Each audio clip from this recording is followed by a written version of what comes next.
Have you ever heard someone say time isn't real?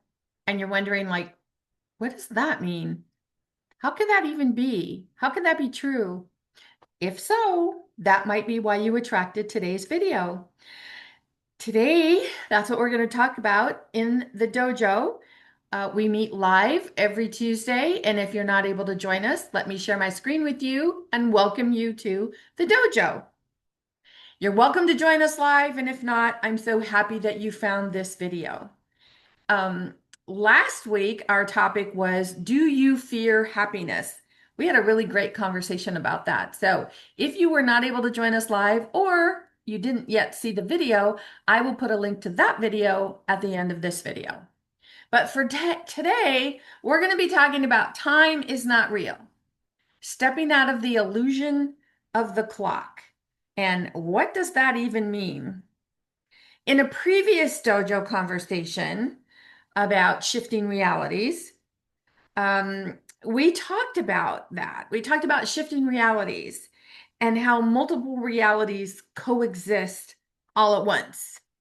And some of us were like, wait, I can't wrap my head around that. And some of us were like, oh, yeah, that makes perfect sense. And it was a really great conversation. I'll also put a link to that video at the end of this video if you want to take a look at it.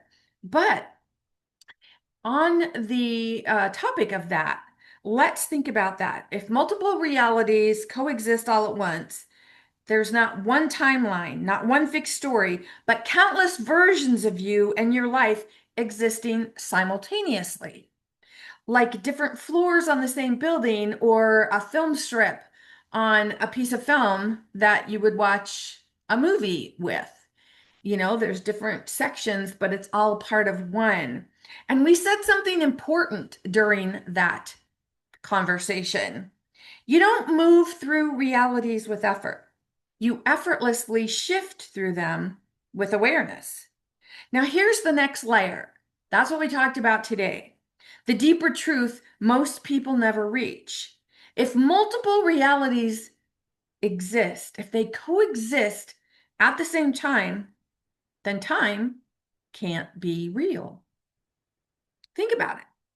If all possibilities already exist, if all versions of you already exist, if all outcomes already exist, then there's no single linear path you have to follow. There's no past that you're stuck in. There's no future you're racing towards. There's only now. And from the now, you choose which reality you align with. This is why you can shift into a new reality instantly. This is why healing can happen in a breath. This is why reinvention doesn't require time, only awareness. So today we're going deeper. If shifting reality showed you that infinite versions of you are available, then this dojo session will show you that you're not running out of time to become any of them. Because time is the illusion inside of the illusion. And once you step out of it, you stop pressuring yourself, you stop rushing your healing, you stop judging your age or your timing, and you drop into the truth. You're not late, you're limitless. And the moment you decide to shift, the reality shifts with you. In the dualistic realm, time feels linear, past, present, future. But in awareness, in the metaphysical, time collapses. Time is only real as an experience, and you create that with your consciousness. Everything is happening now. The past is just a memory. The future is imagination. And both are stories in the attic of your mind, not places you can travel to. When women understand this, they stop dragging those boxes of childhood memories from the attic of their minds into the present, as if they're still obligated to let those boxes and everything that they're filled with shape their daily lives. They stop fearing the future as if it was already written. Because your future is not written. Your future is not even your future. Everything is happening right now. They return to now, where all the power, healing, and reinvention actually exist. The past isn't real. It's a mental file folder.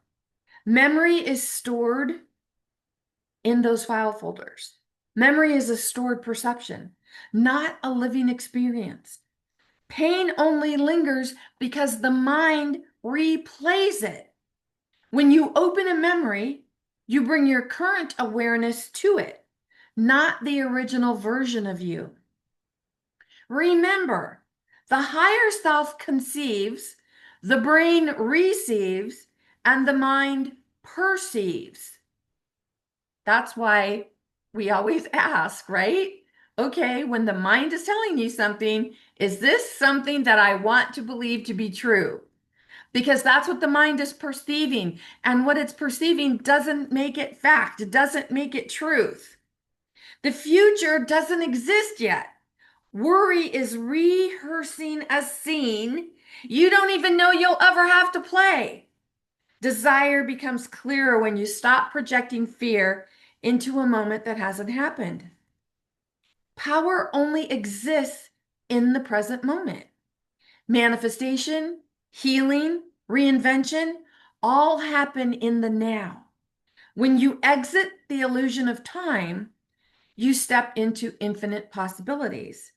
You're not behind because there is no behind. You're exactly where your soul needs to be in the moment.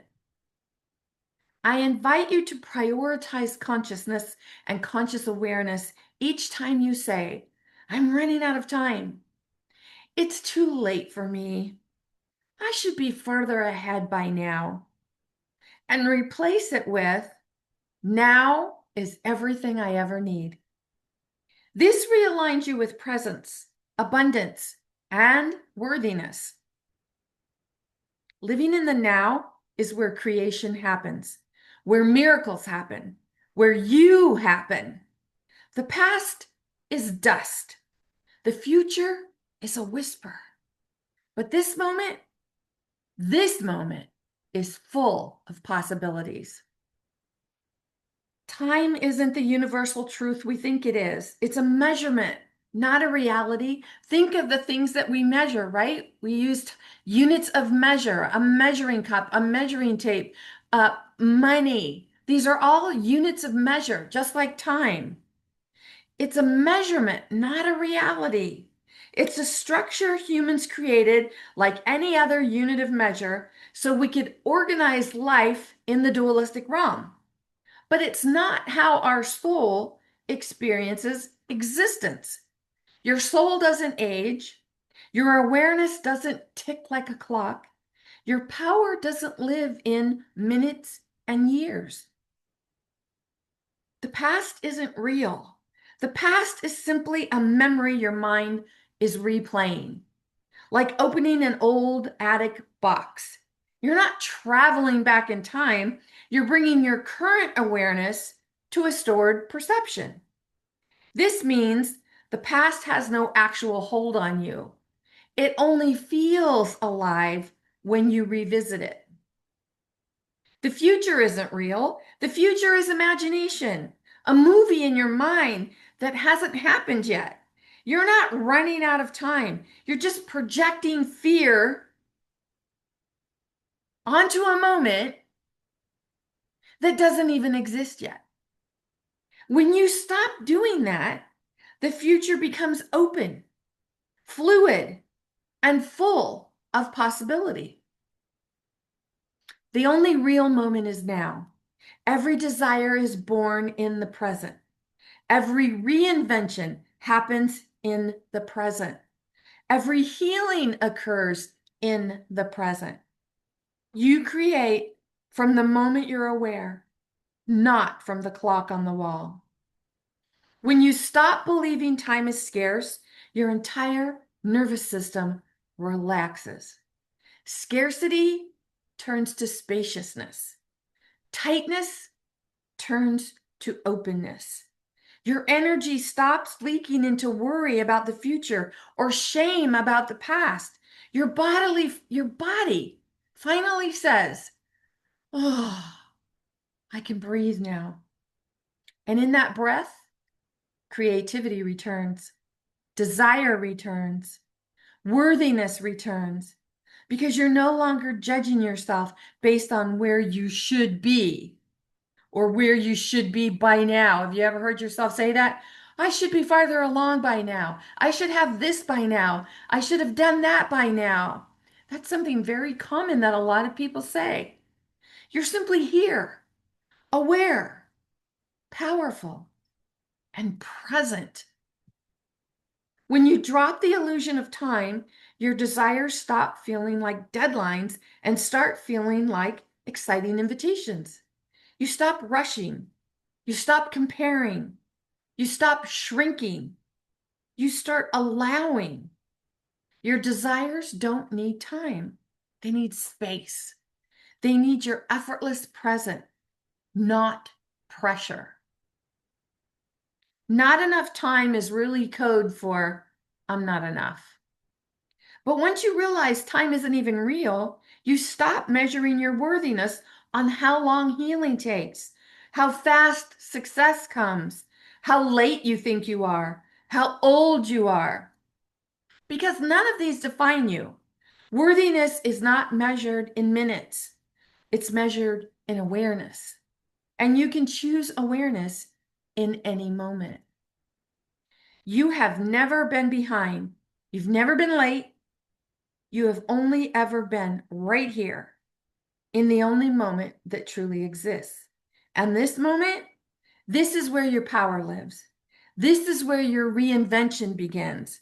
This is where you party like purple. As soon as you say, I think God, the universe, source energy, whatever your name for it is trying to teach me something. It's actually awareness revealing itself to itself. Like, have you ever heard yourself or someone else say, I think God's trying to teach me patience. I think God's trying to teach me not to be angry. Think about it. You are the infinite being.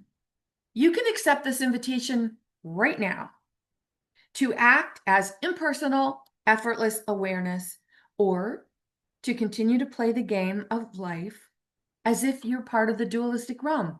Your choice. When you think the universe is trying to teach you something, patience, love, boundaries, open-mindedness, forgiveness, it's not a lesson you need to work on. It's not homework. It's not a spiritual assignment. It's not something you need to sink your teeth into. It's awareness, a moment of clarity, a recognition. An awareness is never a demand. It's always an invitation. In every moment, you're not being tested. You're being shown what's available to you now. Patience is available now. Love is available now. Softness is available now.